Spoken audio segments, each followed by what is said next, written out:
Hello, Days of Our Lives fans. This is for Monday, October 28th. Please like and subscribe and share. Well, as we left it, Kristin and Xander are about ready to make their deal, and of course, Philip walks in.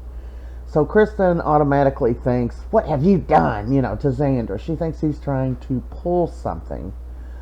But Justin says that he had just told them there had been an injunction, and the person who filed the injunction was Philip. So Kristin said, because they were talking down about the Damaris, she said, "I'm going to go and let you all figure this out. Keep the first vial, and when you get things worked out, let me know."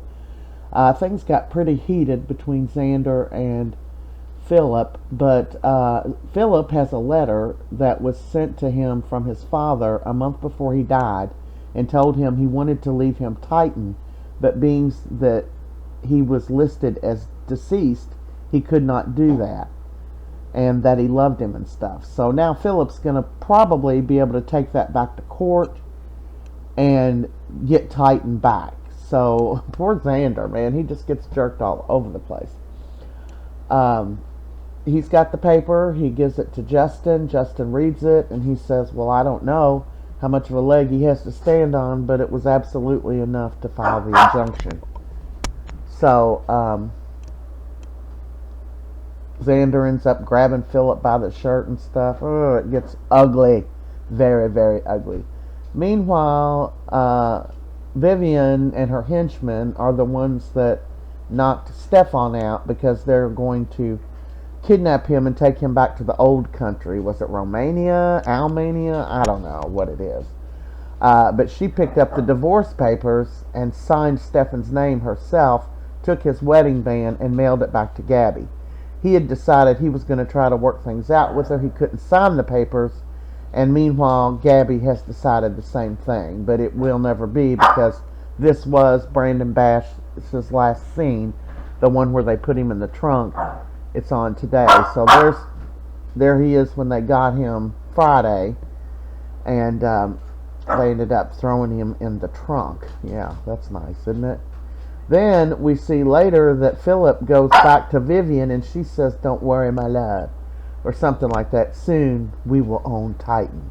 So she must have had the letter or something. I'm not sure what's happening with them, but stop it, Stella. And but there he is in the trunk. You really can't see his face good or anything. He says a few words then, and that should have been the very last time we see Brandon Bash. I got his name wrong in my breaking news video.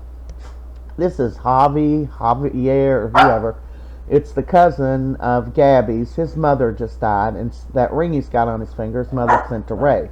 I gather he's gay, so that's probably why his mother sent it to Rafe, but he's got a little bit of a problem with it. So he's moving in with Gabie and Rafe, and Gabie offered that, and she even offered him a job at Gabie Chic. She says, "I need a new assistant."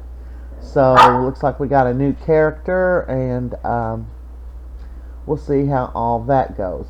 While he goes out to get the stuff in his car, they find the envelope at the door with the divorce papers. Gabie is heartbroken.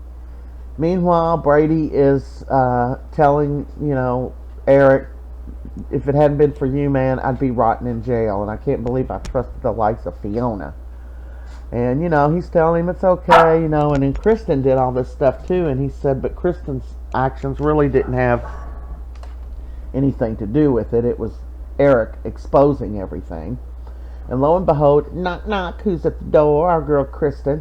Well, she comes over to bring Brady the keys. "I just bought you a new car since I smashed your other one, and it's some kind of fancy car." He's like, "Kristin, this car has a waiting list. I can't take this." And she's like, "Well, you're going to be seeing more of Rachel, and I want her to be riding in style." Who knows if he'll keep it or not. So Sara is strolling through the square there, and who she see? Fiona. And she's like, "Fiona." And she's like, "Hello, my darling daughter-in-law." And she explains to Sarah's horrified. Stop it! Sarah's horrified, and she explains to her that they dropped the charges because Sara had flipped her script a couple of times and didn't seem like a credible witness, and Brady was a drunk who relapsed. But she did ask Sarah to give a letter to Xander, and it told him that she loved him, she was leaving town, and she was sorry. That's a wrap for